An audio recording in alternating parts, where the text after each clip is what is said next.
Joining us on the program in FSN In Depth this week is Thomas Woods, Jr. He's author of a new book called Rollback, Repealing Big Government Before the Coming Fiscal Collapse. You know, Tom, last week I had John Williams on the program, and we went through the government's 2010 income statement. And what is amazing is you go through this, 80% of the government's budget, entitlements, defense, and interest is considered untouchable. And in Washington, they're arguing over $4 billion or $6 billion worth of budget cuts, or $60 billion, with money being spent of this magnitude when the government, I think the budget deficit this year is going to be $1.7 trillion. Is it too late? Well, if we're going to stick with this attitude, then it absolutely is. I just saw a poll the other day in which a majority of Americans were saying that Social Security and Medicare payments should be increased. Now, I mean, that's just, I don't know what kind of la-la land these people are in. But Social Security and Medicare are already in the hole $114 trillion. Is that not enough for these people? So, yeah, if that's the mentality we're going to have, then there is no hope. I mean, the only chance that we've got is for people to, for us not to act like 7-year-olds, for us to have some knowledge of what it is we're facing, and to face it like adults, not like children. You know, it was interesting, Tom. I can remember after the November elections, and everybody was excited. The Republicans had taken the House and one of the biggest turnovers in Congress since '38. But what I find remarkable, which reflects back on what you just said, in public opinion polls done by the Washington Post and the Wall Street Journal, basically the gist of those polls were cut spending, but don't cut mine, raise somebody else's taxes, don't raise mine. And in your book, Rollback, you talk about most of the people reading this book will live through one of the most significant periods of change in American history. The scale of the coming inevitable spending cuts will be unlike anything Americans have ever experienced during peacetime. Americans have never seen federal spending scaled back. Even when the newspapers speak of budget cuts, they don't actually mean the budget will be lower than it was the previous year. They mean only that its rate of growth is following. So between now and the entitlement collapse, you talk about what our politicians will likely try to do is buy time.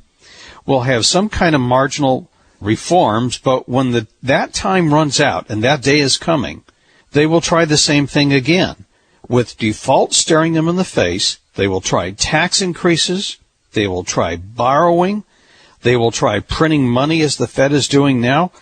You believe none of these approaches are going to work. Why is that? Well, apart from the moral issue involved with all those approaches, which makes them all off the table in my book, there are also practical considerations. I mean, for example, it seems that there are people in this country, a lot of them, who seem to think there is no problem that taxes couldn't solve. If it weren't just for these absolutists who oppose all tax increases, why, we'd solve this problem in a jiffy. Well, the tricky part of that is there's a stubborn statistic that most people are unaware of that Jeff Hummel, who's a professor out on the West Coast, dug up, and it's this, that ever since the Korean War, no matter what the actual marginal tax rates have been, the actual tax bite that the federal government has been able to confiscate from the public has more or less hovered around 20% of GDP, and only very, very rarely has it gotten slightly above that. But basically, that's as much as they've gotten, and that is quite an interesting statistic that, tax rates go up, tax rates go down, and yet the tax take hovers around the same amount of percent of GDP. So it's like this is some kind of built-in limit. So if they're thinking that somehow we'll just seize more property from the people and solve it that way, just on practical grounds, that's going to run into problems. And, of course, in terms of borrowing, well, you're running into practical brick walls there, not simply because foreign lenders may begin to lose confidence in the U.S. government, which indeed they will likely do and indeed should, but the fact is a lot of the countries that would lend to us are themselves going to be facing pretty substantial problems in the coming years. Japan is already going through a wrenching demographic change in its country, a very rapid aging of the population. China, with its one-child policy, is going to be reaping the fruits of that. They're going to need a lot of their money at home. They're not so much going to be interested in parking it in 0% return the lending to the U.S. So that's inevitably going to start to dry up. And then finally, printing the money, I think, refutes itself. It's the only remaining possibility other than actually cutting things is the sort of old supply side notion that we'll grow our way out of the problem. Well, this is a problem that I don't see any plausible way you're going to grow your way out of it. You would have to have the repeal of pretty much everything, or to drop all taxes. I mean, I don't know how you would grow your way out of a problem this size. So that's basically where we are. There is the traditional approaches that they have used for years and years and years are going to fail simultaneously. But they're going to try all three of them at once. We can be sure of that. In order to stop the government spending juggernaut, you talk about we need to expose the myths of government is acting on the behalf of the public good. I think all you need to do is just take a look at the stimulus package as a payoff to special interest groups to, maybe put one of those into the forefront of or a spotlight, how very little was accomplished with it. But, there is this feeling in the media when something happens like you get an economic downturn, the guys on Wall Street, the media people immediately say, well, government needs to do something to fix it, to get us out. We still have the bulk of Americans believing, Tom, that the government can somehow fix things rather than what they're actually doing is making it worse. Well, this, Jim, is really the key to Rollback, which is, I think, of all the titles of mine, I intended this to be the most blow-your-mind sort of book, because it's the kind of thing you hand to a Tea Party guy, and it looks like an anti-Obama book, and he'll be comfortable with it. Sure, it's against Obama, but with each chapter, it gets more and more daring in its conclusions, and it's basically arguing this. It's not primarily a book on the budget. It's primarily basically saying what you just said, which is that it would be nice to cut the budget, and I'm all in favor of that, but much more important is to cut the propaganda that leads us to have these big budgets in the first place, that to cut out this way of thinking that we were all initiated into when we were in the 6th grade, and we all know this by heart, what we were taught in 6th grade, that government is composed of wonderful, self-sacrificing public servants pursuing the common good, and why without them, think of where we'd be. I mean, we'd have no art or science. Everybody would be an ignorant boob. We'd probably all be doing a rain dance somewhere. We'd all be having our limbs blown off because our computer monitors would be exploding, or we'd all be working in a mine for $1 a day. Every single one of us listening to this, we all got this, and I know that it is superficially plausible, but pretty much what I'm doing with Rollback is arguing that given that we're going to have to make wrenching changes anyway, we're going to have to roll this thing back anyway, we're going to have to cut anyway, we might as well embrace this as an opportunity. This is not a calamity to be deplored, because the various causes on behalf of which the government has racked up all these debts have not in fact helped us. They were not necessary. The myths on which they were handed to us are laughable, and the free market itself has a far better record when it comes to eradicating poverty, providing for consumer safety, providing for sound money, and so on down the line, providing for scientific research. It has a much better record than government has.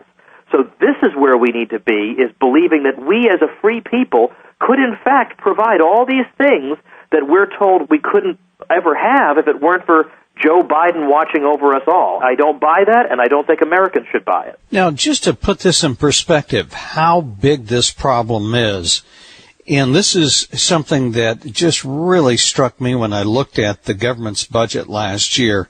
We've been doing this every year on the program. Now, everybody hears about the debt ceiling over $14 trillion. Unfortunately, that's only part of the picture. There's another additional amount that's $111 trillion. I don't even know if people know how big that number is. And even by the own reports published by the Congressional Budget Office, by the year 2020, and Tom, this assumes no major increase in interest rates, the U.S. will be spending close to $1 trillion a year on interest alone. But these budget deficits, as big as they are, don't, I guess, reflect the impending problems of unfunded Social Security and Medicare. And as you pointed out, they want to increase that even more. And even a Democrat such as Lawrence Kodlikoff, an economist at Boston University, he said that the fiscal gap is an astonishing $200 trillion. Now, he says we can reform it, but he doesn't say how. Yeah, he tells us that he's got several different possibilities, but then you finally track down what they are, and none of them are politically plausible. I mean, really, if there were a painless way out of this or a politically feasible way out of it, it would have already been implemented. I mean, that's basically, and like anytime somebody comes along and assures you there's some simple way out of this, you know it's not true because they would have done it already if that were the case. But you're right, this is the elephant in the living room. And in fact, although a lot of attention has been focused on Social Security, it's actually overwhelmingly Medicare. Of that $100+ trillion figure that you mentioned, overwhelmingly, I mean, 80% of that is Medicare. And, of course, the part of the problem here is that we've got an aging population. I mean, a rapidly aging population. We've got a situation in which, in our lifetimes, we're going to see the number of people in this country aged 100 or over increasing by 13 times.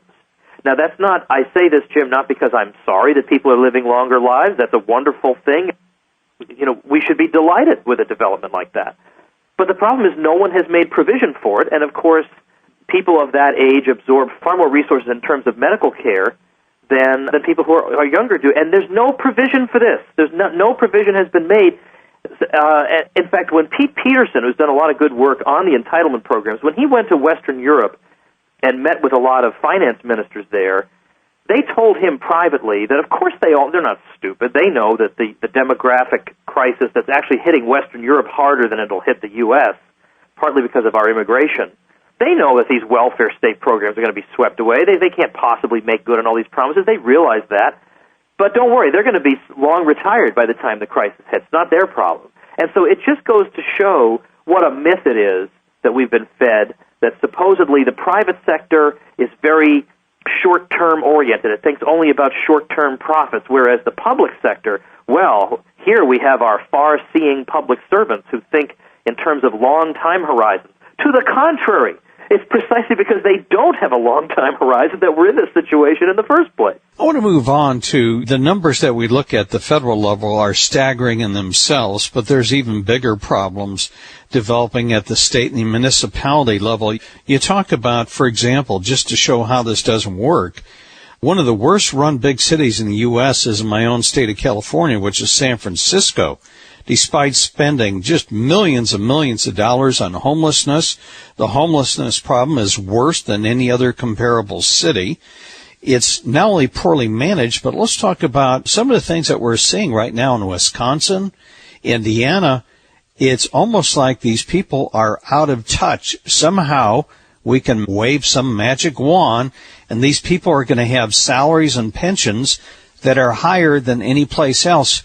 Do you think, Tom, eventually we have that Greek moment where the markets say no more? I think that's essentially inevitable. I mean, I certainly hope we don't have the Greek moment with regard to the rioting, because that was just, I mean, talk about having no dignity whatsoever. I mean, these are people who would, and I know people who live in Greece and who are all too aware of the political culture there, of people's expectations that if I can't retire at age 50, I got to go burn down a building. I mean, good grief. I hope we have more dignity than that in this country. But indeed, I mean, what's basically the way that state governments have dealt with public sector unions is they've had to walk a tightrope for a number of years, because on the one hand, the unions demand higher and higher wages, and they can't higher salaries, and they can't give them super duper high wages or salaries, because then they're in danger of getting ousted from office.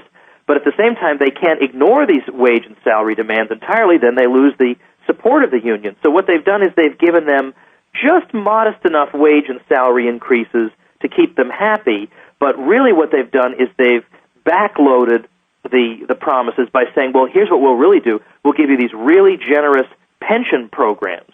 And given that pension program, of course, isn't going to come due until, 10, 20, 30 years down the line, it's an easy way for politicians to, in the present, and the payout will come long after the politicians involved are retired. It was a clever scheme.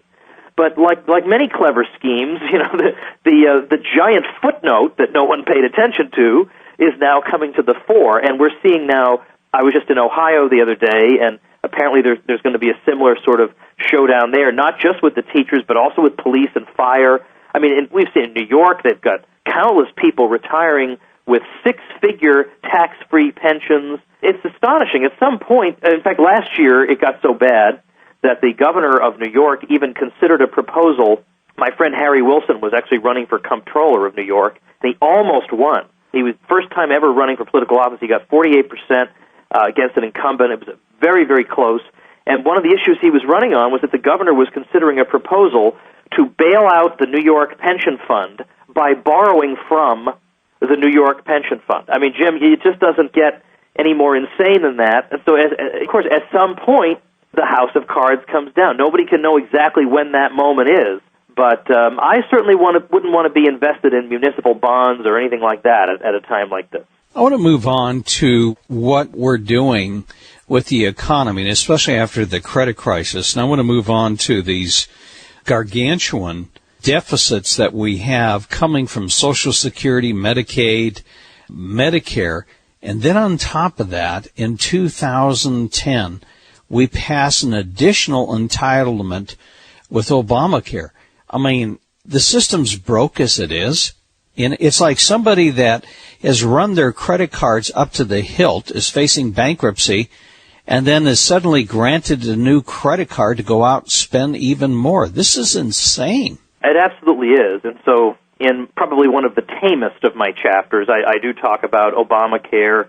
Basically, it's Obamacare for people like me who are not that interested in the details of healthcare. Just tell me what's wrong with this thing. Why should we not have done it? What would be a better alternative? But one thing that's interesting about this is that one of the architects of the Obama plan, I would say a few weeks ago even, just openly admitted that this is not a cost-cutting plan. This is a coverage plan. The cost-cutting, which we were promised, well, that'll come down the road, but we thought coverage was more important first. So we've been assured that really people like you and me were worried about nothing, because don't worry, Obamacare is going to do the cost containment for us, and so a lot of these nightmare scenarios aren't going to occur. But to the contrary, it does nothing. What?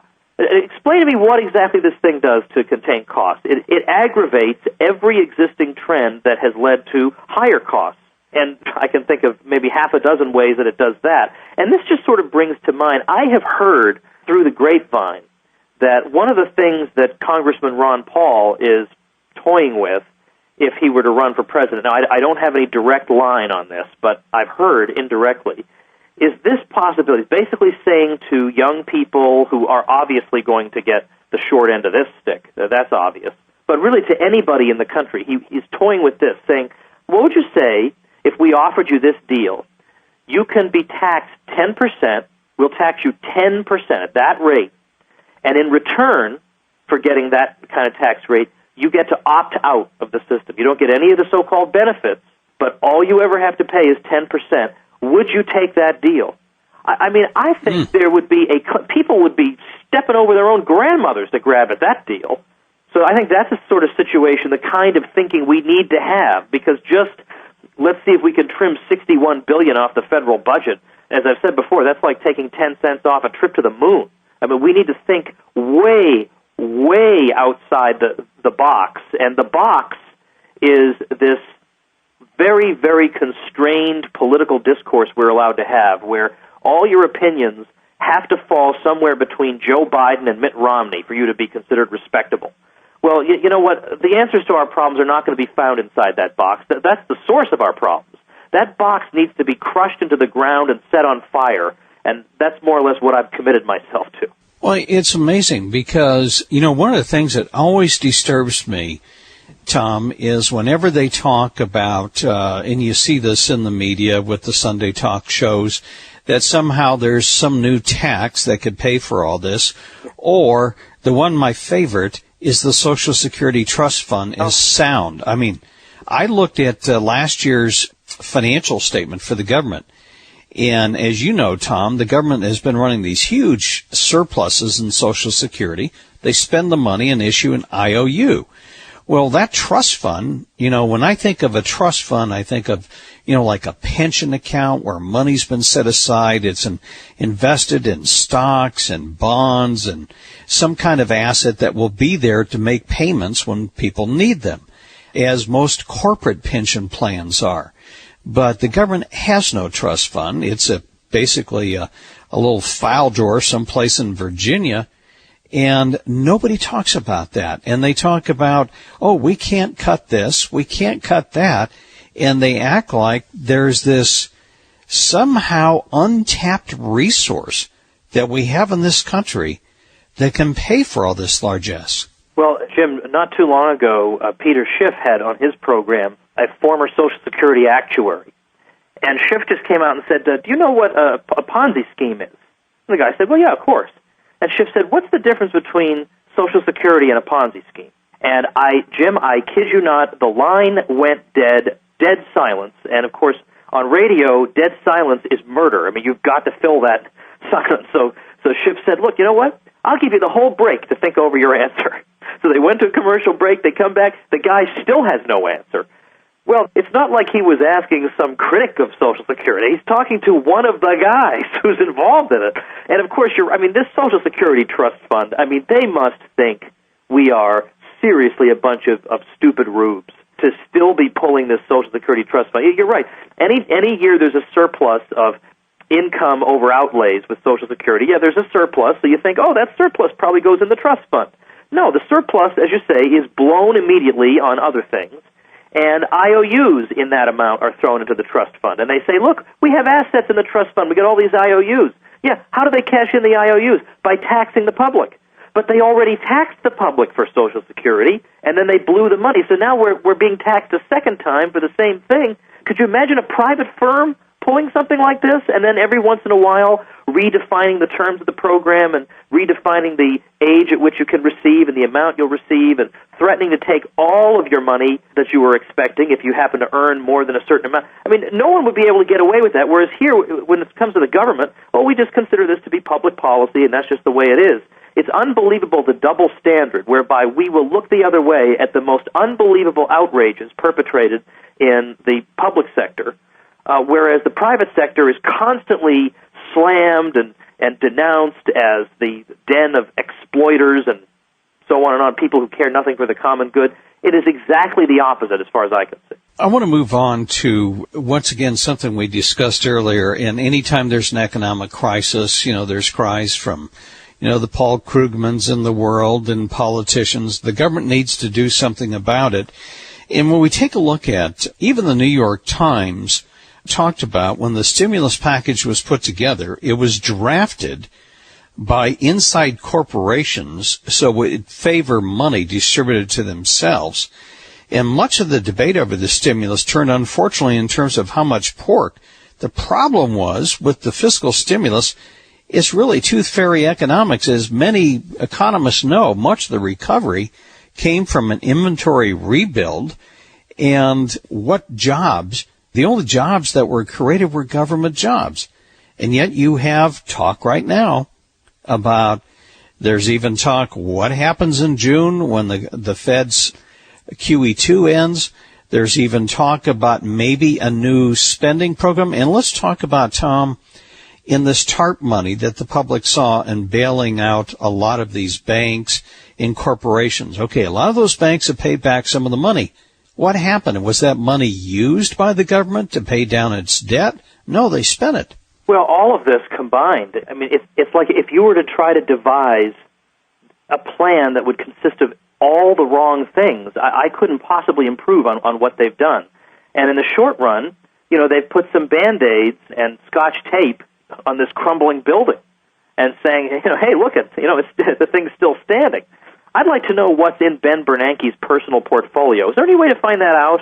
I'd love to know, or if anybody on CNBC who tells me I don't need to be in precious metals, that's just a lot of scare talk. How many of them are in precious metal? I just like to know.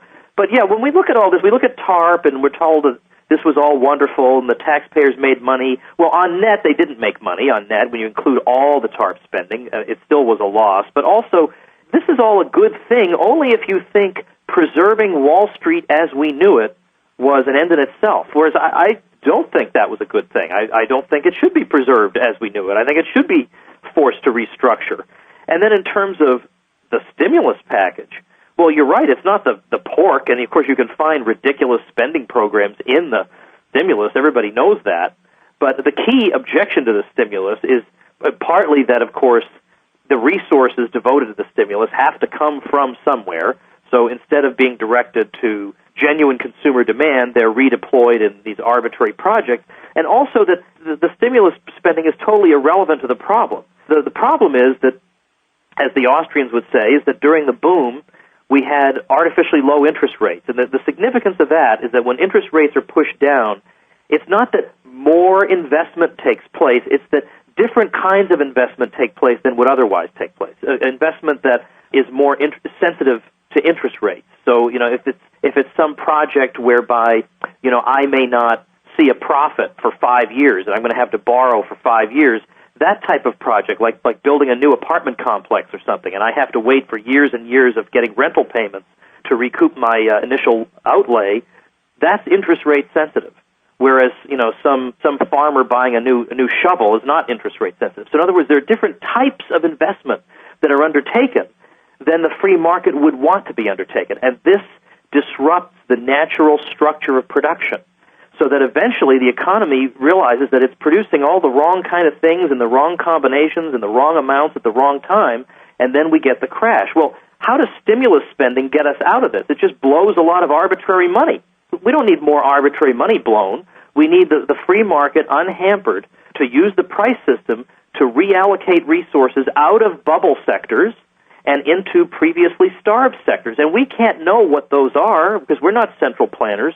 Only entrepreneurs acting in response to what they're seeing in the price system, only they can make these decisions. So in other words, it's not that we're saying we should do nothing. Government should do nothing, but we should do something. Entrepreneurs, private property owners, risking their own capital, they should do something. They should be allowed to do something without constantly being hampered and getting all these false signals and getting bubble sectors propped up and tax credits to keep expanding the bubble sector. No, that is taking wealth away from where it belongs and propping up artificial, phony baloney wealth that never really existed in the first place. One area when you talk about artificial wealth, as we saw in the bailout, we got this saying it was too big to fail. We couldn't let Bear Stearns and AIG and General Motors go under because they were too big. If you take a look at it as the consequence, it creates a different kind of business model in the economy, because when you have a financial institution that is so large it's deemed too big to fail, it stands, Tom, to gain an artificial advantage at the expense of its competitors, because smaller competitors are allowed to fail. Lenders know that these big, large firms, and I would say that as a result of the financial crisis, these too big to fail firms have gotten even bigger. J.P. Morgan is a much bigger bank today with a lot more risk exposure. So is Bank of America. So is Wells Fargo. And look at Freddie and Fannie. You couldn't touch them in the 80s, but look how much they're hemorrhaging every month. They're still losing billions of dollars. Yeah, I've got a bunch of stuff in Rollback about the too big to fail thing. And, of course, one of the ways that a too big to fail institution gets an artificial advantage is that it can borrow more cheaply because it has this, you might call it a negative risk premium built in. People have this kind of assurance, and as we've seen, it's indeed a well-founded assurance, that their money will be perfectly safe and don't worry about it because this is a too big to fail institution, whereas the smaller institutions have a genuine risk premium built in. And, this is an industry in which just the tiniest difference in interest rates which they can borrow means everything, means in terms of profits and so forth. This goes beyond just the financial sector and Fannie and Freddie. I mean, we see this also. I remember when I was a kid, if anybody would say that we need to look at the military budget, I would have said, what are you, some kind of commie? I mean, of course, nothing wrong with the military budget, perfectly fine. Well, there we also see the too big to fail phenomenon. We have this very cozy relationship between certain military firms and the government, such that we've seen implicit bailouts of these firms. Like when Lockheed was in trouble, it got the contract with the Trident missile, or when Boeing was in trouble, it got a bizarre contract to lease 767 passenger jets to the military at a time when the military was actually saying, we don't need these jets, these are not appropriate for what we need, and it would actually be cheaper for us to buy them outright than to lease them from Boeing. The leasing agreement went through anyway to prop up Boeing when it was in trouble.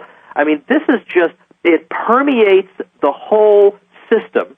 And meanwhile, the brain-dead left clings to the idea that the federal government is a wonderful, progressive institution looking out for the little guy. How deluded would you have to be to draw that conclusion? I don't know, but, here's another one, too.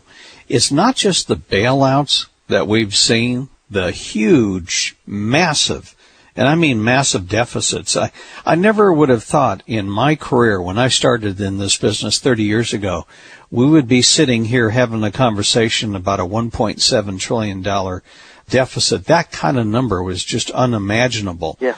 But let's talk about also the financial reform bill, all these regulators. Now, I recently interviewed an individual that played an advisory role to the movie Inside Job, which got the Academy Award. And I thought the director and the writers of the film did a good job in explaining the incestuousness between regulators, academics, Wall Street. But it really, I guess maybe what really struck me about this whole thing is how the regulators were asleep at the wheel. They didn't do their jobs. What good is it to pass more laws, more regulations, if those who charged with enforcing them don't do so? Because, look at the SEC when they were given evidence on Bernie Madoff. Yeah. They're too busy watching computer porn to do anything about it. Yeah. That was seriously true, that was a big problem at the SEC, is they're doing that instead. The financial reform bill, it's one of these things where everybody knows that we're going to have to just wait to see what it really means. This really is a Nancy Pelosi, you got to pass the bill so you can find out what's in it kind of situation. Because when you look at the text of it, there are over 100 uses of the phrase, the committee shall decide, the committee shall determine, and gee, who do you think is going to get to have committee? Is it going to be Joe Blow at local community bank? Is it going to be some guy with a little a retail toy store? Who do you think is going to get these meetings? So of course it'll just be it's another attempt to game the system as before. And then, Kotlikoff, whom you mentioned earlier, he's identified 115 distinct regulatory bodies for the financial sector. And in doing so, he was implicitly saying, you'll forgive me if I'm skeptical of the idea that if only we had 116, then we wouldn't have had this problem. Look, first of all, the whole system is screwed up from the Federal Reserve on down. It gives exactly the wrong incentives to every major player. That's a fact, and that plays no role in the financial reform. But secondly, let's consider that the regulators that who are supposed to keep us all safe, we attribute to these people superhuman qualities that usually they don't really deserve. These are usually just time-serving drones. Let's face it, these are not separate race of supermen. The regulators basically didn't see anything wrong, and they said that repeatedly. Even the Federal Reserve chairman at the time, Greenspan and Bernanke, were telling us all wonderful things about lending standards in the housing market. So just giving us a whole bunch more of these or one giant one of these, that can't fix an inherently corrupt system. And beyond that, what would really be nice is if you do have wayward bank management, well, who should be disciplining them? People who have a financial stake in the outcome. Regulators have no financial stake in the outcome whatsoever. They're going to get their check at the end of the day no matter what happens. But institutional investors, that whether it's pension funds or insurance companies or whatever, that might be able to keep an eye on what's going on, are forbidden by law from holding more than a tiny, tiny stake in any particular financial institution. So therefore, the natural watchdog function of these people is artificially diminished by these sorts of interventions. I would much more trust somebody with his own bucks on the line than I would, Joe Blow regulator, because most of these regulators, let's face it, these are not the kids who graduated number 1 from Harvard Business School. These are the people who graduated number 512 from Podunk Business School.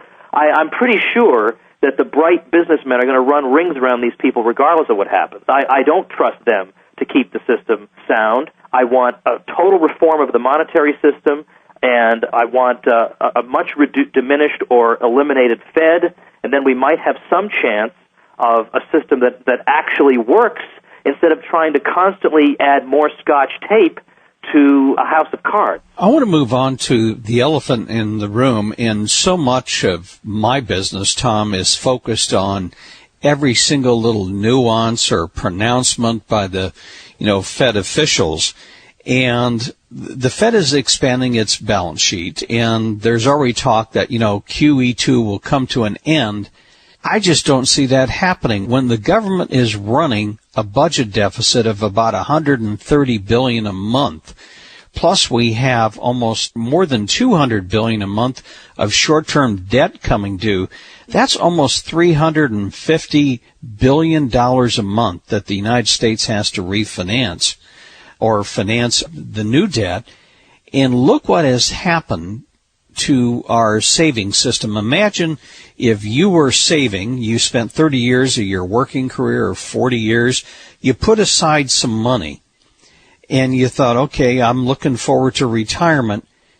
Look at the rate of return that you're getting on those savings today, and then look at the purchasing power. But one more comment is Bernanke has gone before Capitol Hill last week, and he's gone before in the various speeches he's made in the last couple of weeks, where he said, look at this QE thing I've done. It's wonderful. Look at stock prices since we put QE2 into effect.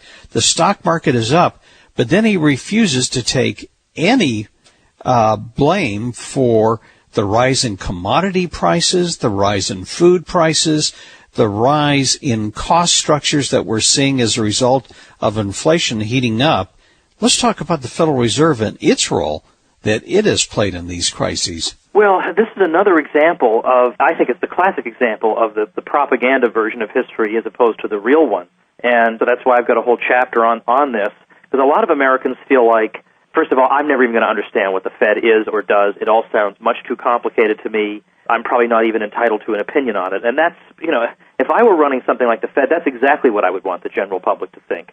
And so, but when you actually look at the Fed's mandate that it's had for a number of decades, it's got to keep price inflation low and output and employment high. Well, okay, has it succeeded or not? Well, we're told repeatedly that, good heavens, what kind of a Neanderthal would you have to be not to recognize that things have been much improved since we had the Fed? We've had fewer recessions, and they have been shorter and shallower, and so on and on.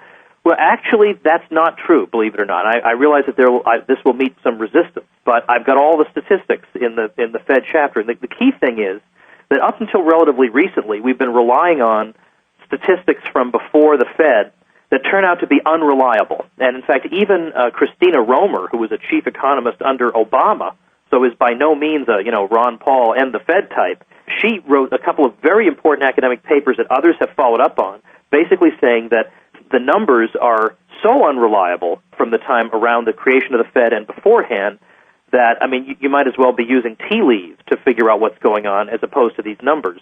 They overstate the volatility before the Fed and understate the volatility after it, and that when we correct for these errors, it is by no means a foregone conclusion that the Fed has been a net benefit in terms of the number of recessions, the depth and length of these recessions, and so on and so forth. And then there's just a common sense fact that before you had the Fed, if you wanted to save for the future, sure, you could invest your money and see if you could get a nice return from it, but you always had the more conservative option to you of just hanging on to your precious metal coins. And over time, the precious metal coins would gain in purchasing power, which they indeed did in peacetime throughout the 19th century. Whereas today, if you want to save for the future, well, gee, good luck. Where are you going to get a decent return? What's the guy who's telling you always to get out of debt? He's got his own show on Fox Business. Dave Ramsey. And he was always saying, put all your money in a mutual fund, because then you'll get like a 10% return. Where's that happening? There is no such outlet. You'd have to be some genius to do it. So we've got that problem. But secondly, can you just hold on to your money the way you used to be able to and at least maintain and maybe gain some purchasing power? Of course not. It would be the worst strategy you could follow. You'd lose about a third of your purchasing power in no time at all. So it makes everybody extremely vulnerable. Everybody has got to become a financial speculator going into financial markets where they have no business being in the first place just to hang on to the purchasing power of their nest egg. How is this This is how the average person is affected by the Fed. How is this an unambiguous improvement? It isn't. The thing about this is there is no such thing as free lunch, despite Ben Bernanke's speech in 2002 where he said this government has this wonderful invention called the printing press, which basically cost the government nothing. You know, it's always deflected, and this is something that I think our media and the government, and maybe it's a result of our education system, Tom, that nobody ever questions, like when Bernanke gets up there and somebody says something about inflation, he puts out this silly thing and nonsense that, you know, core inflation is a little over 1%. I think one senator last week finally said, look, I think he was from New Mexico, there were more people believed in aliens than believed that inflation was running at 1%. But let's bring this to a head, because we've got workers in Wisconsin that want more pay and benefits. They don't want to give up, and this is playing off across several states in the Midwest. We have voters wanting more Social Security benefits, Washington wanting to spend more money, and we're sitting here and arguing over whether we're going to cut spending by $4 billion and $6 billion. Tom, if we do not take any steps, and the kind of steps that you're talking about, I almost would give the example, it's like you just went to your doctor. You weigh 350 pounds, your cholesterol's 350, your arteries are clogged, and your doctor is saying, look, you need to go on a diet, you need to cut, you need to start exercising gradually, or you're going to die of a heart attack. I mean, the kind of things that you're talking about, given the size of government, you're talking about some dramatic cuts. In one of your chapters, you're talking about we as Americans are going to see something that we have never seen probably in our nation's history. The kind of cuts that you're talking about that will be either taken voluntarily or be forced upon us. And every year that the entitlement problem is not addressed, we add to that problem a figure somewhere between $2 and $4 trillion every single year. So when the president says, well, you know, now's not the time to make any real changes, we have to just stand pat, it would be irresponsible to make dramatic changes right now. No, what's irresponsible is not to make them, because then when the collapse comes, it's all the worse, because then it's been underfunded all the worse all those years. And people continue because, again, of that naive view they got in the sixth grade that the experts are in charge and they're pursuing what's best for you, and just sit back and trust them and spend your time at the mall or watching football and getting drunk, because don't worry, you're the wise paternal custodianship of Joe Biden will not let you down. You know, this is going to leave people into the belief, coupled with the belief in the trust fund, that, you know, it's not so urgent for me to save for the future because there's a trust fund, there's my wise overlords in Washington, like it's all going to come out all right. So it's interesting to me that when Rand Paul proposed a plan for cutting the budget by $500 billion in 1 year, which, you know, is not even one-third of the problem, given, as you mentioned, a nearly $1.7 trillion deficit, they were practically reaching for cut his head off, or they just ignored him. And so he wrote in the Wall Street Journal, he said, look, if anybody's got a better proposal, or you've got other things that you would cut apart from the things I'm proposing, I'd love to hear it. And the response, of course, was crickets, no response at all. But this is, at least he's sort of coming to terms with the problem, and yet this is the one person who is most demonized, most ignored, most spat upon. Well, that, I think, tells you what's going on in our society. You've got two false choices here. You know, either we continue on the current path, or we make cuts that are so trivial that they're not even worth the time we're taking to debate them. Well, if that's the path we want to stay on, then we are inevitably headed for default, and we're headed for a situation in which these types of changes will have to be made very quickly in a time of great social upheaval, and we will say to ourselves, if only we could have made these changes back when we could have done them in times of tranquility, and when we could have done them as sober adults. You know, shame on us for missing that opportunity. Tom, how do you think this gets resolved? Because it doesn't matter whether it's Republicans or Democrats. I mean, you've got Republicans talking about $60 billion in cuts in a year where the budget deficit's going to be $1.7 trillion.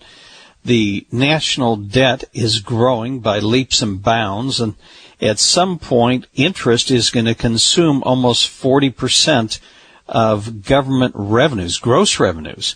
So sooner or later, we will either hyperinflate our way or we're going to default. But in your opinion, how does this thing get resolved? Because there doesn't appear to be any awareness or suggestions coming from the media.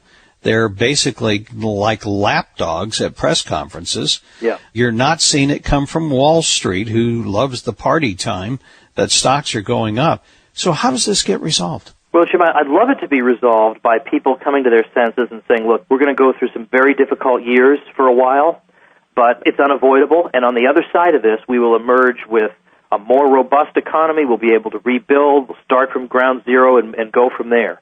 But I think what's more likely, the subtitle of my book, which is kind of clumsy, but the subtitle of Rollback is Repealing Big Government Before the Coming Fiscal Collapse. I think what's more likely, frankly, is that we'll repeal big government through the coming fiscal collapse, that the major changes won't actually be made until they are really forced upon us, until we're just faced with them, till the crisis hits where suddenly, and it could be at any time, it could be, and just one bad headline, whatever it is that makes lenders to the U.S. antsy or demand a higher interest return, whatever it is, that could happen very suddenly, and then the crisis hits, and the temptation will be just to try to print our way out of it.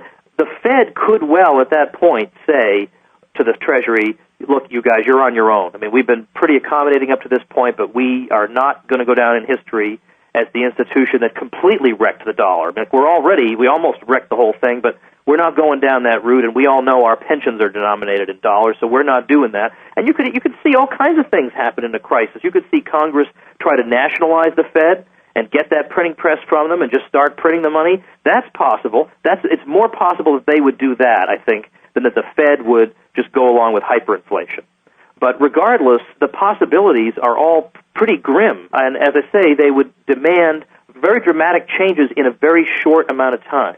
And when I say repealing big government through the collapse, what I mean is that when it comes down to a question of either we unplug your granny or we abolish the Department of Education, I think I know how most people are going to come down on this. I'm pretty sure local parents can probably run their own schools without paying taxes for the privilege of being bossed around by their betters. I'm pretty sure we'd get by just fine without that. I think we had some education in this country before 1979 when we got that department. I think we'll be okay. I think that's when we'll see the big changes, and probably not before. I'm doing my best with Rollback and my public speaking, whatever, to try to resolve this as quickly as possible so that so that this slow motion train wreck can be stopped. But I don't know if it's possible. I would say that it seems like it's going to take a series of crises. I mean, things went on as usual in Greece until they got to the point where nobody would loan them money anymore. Yeah, exactly. And you're seeing this at the state level. In the city level, of course, here in California, we've already had a couple cities default on their debt. And once you start defaulting on your debt, it's more difficult to tap the markets. Eventually, you may get a temporary reprieve by default, but then good luck trying to raise money because nobody trusts you. Seems like, Tom, eventually we're going to have to do this, but it seems like it's going to have to be forced upon us. It's a shame, again, because I remember years ago before I had children, and people would say, oh, gosh, what we're doing to our children. And I'd say, yeah, this is all kind of cloying and sentimental. But, now I've got 4 little girls, and I think, my gosh, I think back to the years when I grew up. I was a kid in the 80s, and I was in college in the early 90s, and, I got out of college, and there were just jobs everywhere. Everything was great and booming, and it just seemed almost like this was the natural order of things. And, of course, it is the natural order of things when you have a normal economy.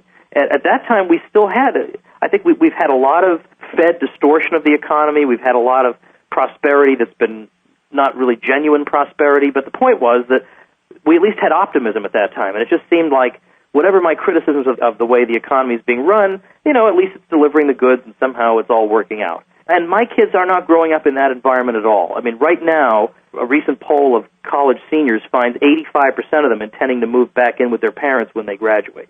They don't know what to do. They've got no prospects, and meanwhile, it's on their shoulders that these rickety entitlement programs are resting, so that if they do manage to find a job in this impossible, distorted economy, then they're going to carry on their shoulders this impossible burden, and as they're carrying it and working harder and harder and longer just to stand still, they're going to find that to add insult to injury, the programs are just going to collapse anyway. It is an absolute outrage what's being done to the younger people, but most of them, unfortunately, are so out to lunch that they're being exploited and they don't even know it. I mean, look, if you don't care that you're being treated this way, I mean, I guess, I don't know, why should I care if they themselves don't?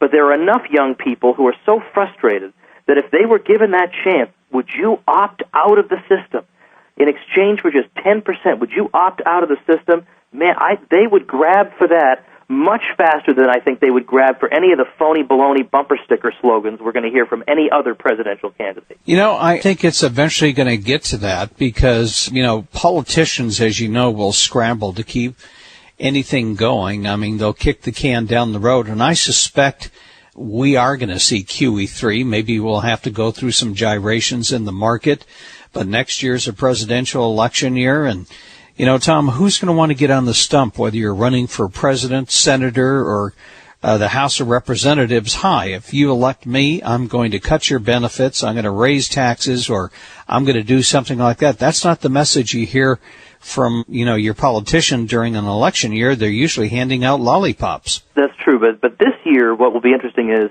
if Ron Paul runs and then also Governor Gary Johnson runs, and Gary Johnson is basically calling for cutting $1.5 trillion this year. I mean, he's coming right out and saying it. He's a wealthy man. He doesn't care if he wins or not. He wants to be the guy who is the first one or one of the first ones to start saying these things so that it won't seem so alarming or unusual to hear them in the future. So that's at least some cause for optimism. Well, hopefully we can avoid it, but sometimes it's hard to be optimistic when you see the evening news, you read the press, and nobody's acknowledging these problems or even trying to address them in a truthful manner.